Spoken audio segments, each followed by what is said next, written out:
A small pin fixed on a tabletop is viewed from above from a distance of 50 centimeter. By what distance would the pin appear to be raised if it is viewed from the same point through a 15 centimeter thick glass slab held parallel to the table? Refractive index of glass 1.5. Does the answer depend on the location of the slab? आइए students NCERT के इस numerical को solve करते हैं। एक हमारे पास pin given है और इस पिन को 50 सेंटीमीटर ऊपर से देखा जा रहा है। तो एग्जामिनर ने क्या कहा, उसने कहा हमने पिन के ऊपर एक स्लैब रख दी जिसकी थिकनेस 15 सेंटीमीटर है। बताइए पिन कितना ऊपर उठा हुआ नजर आया। अब हम जानते हैं रे ऑप्टिक्स से कि इस पी की इमेज आई यहां बनेगी और दिस इज कॉल्ड शिफ्ट, और शिफ्ट का फार्मूला है T 1 minus 1 by mu. Shift का फार्मूला है टी 15 1 माइनस 1 बाय म्यू। हमारे पास 1.5 गिवन है। शिफ्ट हमारे पास निकल के आ गई 15 1 माइनस 10 डिवाइडेड बाय 15। शिफ्ट निकल के आ गई 15 1 माइनस 2 बाय 3। शिफ्ट निकल के आ गई 15 इंटू 1 बाय 3। शिफ्ट निकल के आ गई 5 सेंटीमीटर। अब उन्होंने कहा अगर स्लैब की पोजीशन चेंज कर देते, स्लैब को थोड़ा ऊपर उठा के रखते, क्या आंसर में कोई चेंज आता? नहीं। स्लैब अगर आप ऊपर भी करते आंसर में चेंज नहीं आता। आइए उसकी डेरिवेशन करते हैं। मतलब शिफ्ट जो है टी 1 माइनस 1 बाय म्यू, इस फार्मूले की डेरिवेशन करेंगे और डेरिवेशन करके हम बताएंगे कि ये शिफ्ट का formula independent of the position of the slab है। आइए देखते हैं। ये लीजिए, हम इसको बहुत बड़ा करके दिखा रहे हैं। ये लीजिए, ये हमारे पास स्लैब है, ये हमारे पास पिन है। एक रे गई गई गई गई गई गई गई सीधी चली गई, एक रे सीधी गई, एक इधर गई इधर गई इधर गई, ये रहा नॉर्मल, नॉर्मल के पास आई आई आई आई और फिर इस डायरेक्शन के पैरेलल चले जाना है। आप जानते हैं ग्लास स्लैब ने एंगुलर डेविएशन नहीं देनी होती। पहले एक रे ऐसे गई, एक इधर गई, ये गई, फिर ये गई और ऐसे आ गई। ये फाइनल रे इस रे के पैरेलल है। अगर ये एंगल ऑफ इंसिडेंस आई है, ये भी एंगल ऑफ इंसिडेंस आई है। सर पी की इमेज कहाँ है? ये रे, इसे पीछे ले जाओ, पीछे ले जाओ, पीछे ले जाओ, पीछे ले जाओ, पीछे ले जाओ, पीछे ले जाओ, पीछे ले जाओ, पीछे ले जाओ। ये हमारे पास आई है। हमें पी आई निकालना है। पी आई हमारे पास शिफ्ट है। अगर आप गौर करें, ये डिस्टेंस को हम y ले रहे हैं, हम शो कर देंगे ये जो शिफ्ट है पी आई है वो इंडिपेंडेंट ऑफ y है। स्लैब इस वक्त इस पिन से y ऊपर है, ये एंगल हमारे पास आई है, ये एंगल भी हमारे पास आई है, ये आई है, ये एंगल भी हमारे पास आई है, और ये जो एंगल है ये एंगल हमारे पास r है। इस लाइन को ऊपर ले जाओ, ऊपर ले जाओ, नॉर्मल वाली लाइन को ऊपर ले जाओ। आइए आइए कुछ हम यहाँ वैल्यूज मान लेते हैं। ये हमारे पास क्या है? x1 है। ये हमारे पास क्या है? x2 है। ये डिस्टेंस भी हम मान लेते हैं x1 है। आइए इसका नाम a रख लेते हैं, इसका नाम b रख लेते हैं, इसका नाम c रख लेते हैं, इसका नाम d रख लेते हैं। ये थिकनेस t है, ये भी t है। आप जानते हैं शुरुआत हम सबसे पहले कर लेते हैं sine i by sine r।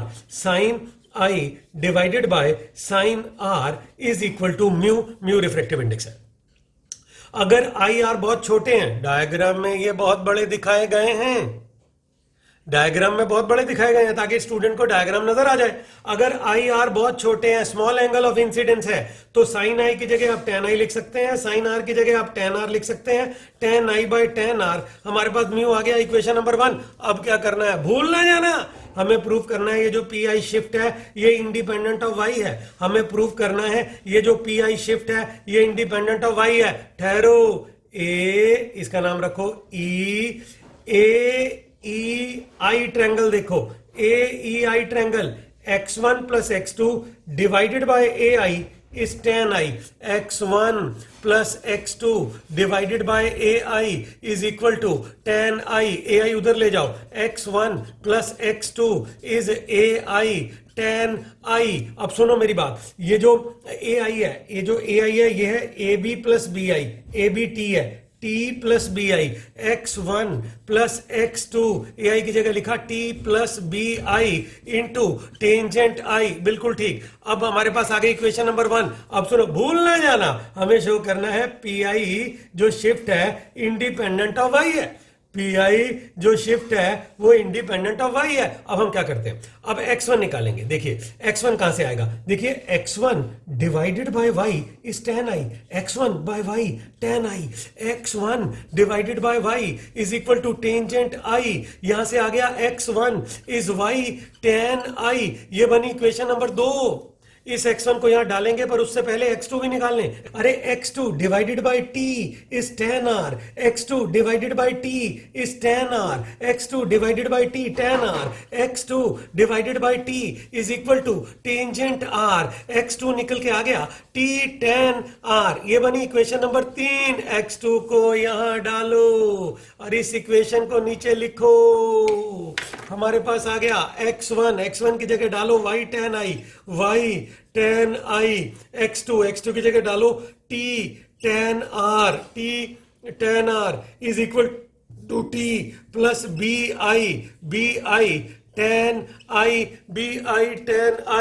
अब आगे ये आ गया y tangent i plus t tangent r इस ब्रैकेट को ओपन करो, t tan i plus bi tan i, ये बनी इक्वेशन नंबर 4। अब आगे इसे रब करते हैं, हमें लिखने के लिए जगह चाहिए। भूल ना जाना, हमने शो करना है ये जो शिफ्ट है पी आई ये इंडिपेंडेंट ऑफ वाई है। अब इसे आगे लेके चलेंगे। अब देखो ये y tan i है, ये bi tan i है, इसको लेफ्ट साइड में लेके आओ और इसे राइट में ले जाओ, तो ये हमारे पास आया y tan i minus B i tan i is equal to t tan i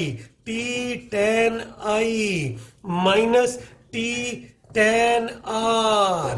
ये लीजिए यहां पहुंच गए। अब देखते हैं y minus B I tangent angle of incidence i is t common tan i minus tan r, बिल्कुल ठीक। y minus B I shift, अरे शिफ्ट आ गई, shift tan i is t tan i minus tan r, shift आ गई, t tan i से divide कर दिया, 1 minus tan r by tan i, tan r by tan i 1 by mu होगा क्योंकि tan i bye tan r mu है, shift आ गई t 1 माइनस 1 बाय म्यू, और उन्होंने एग्जामिनर ने t हमें कितना दिया 15 सेंटीमीटर, म्यू हमें कितना दिया 1.5, तो शिफ्ट निकल के आ गई 1 माइनस 10 बाय 15। ये पहले भी हमने सॉल्व किया, ये आ गया हमारे पास आपका 5 सेंटीमीटर। सॉल्व करने के बाद ये जो शिफ्ट का फार्मूला आपने देखा ये इंडिपेंडेंट ऑफ वाई है। अगर आप स्लैब को ऊपर ले जाते, वाई इंक्रीज करते, शिफ्ट तब भी यही रहती। अगर वाई कम कर देते, शिफ्ट तब भी यही रहती। अगर वाई 0 ले लेते, जो हमारे सिलेबस में यूजुअली हम डिराइव क्या करते हैं, बिल्कुल पिन के ऊपर ग्लास स्लैब रख देते हैं, मतलब y 0 हो जाता है, उसके लिए हम डेरिवेशन करते हैं। तो ये हमने कॉन्सेप्ट दिया क्योंकि एनसीईआरटी के इस 9.16 न्यूमेरिकल के अंदर एग्जामिनर ने कहा क्या स्लैब की पोजीशन चेंज करने पर क्या वो जो पिन जितना रेज हुआ नजर आएगा, उठा हुआ नजर आएगा, उस पर कोई फर्क पड़ेगा? नहीं पड़ेगा, because formula of shift is independent of y. Video अगर अच्छा लगा है लाइक करें, चैनल को भी सब्सक्राइब करें।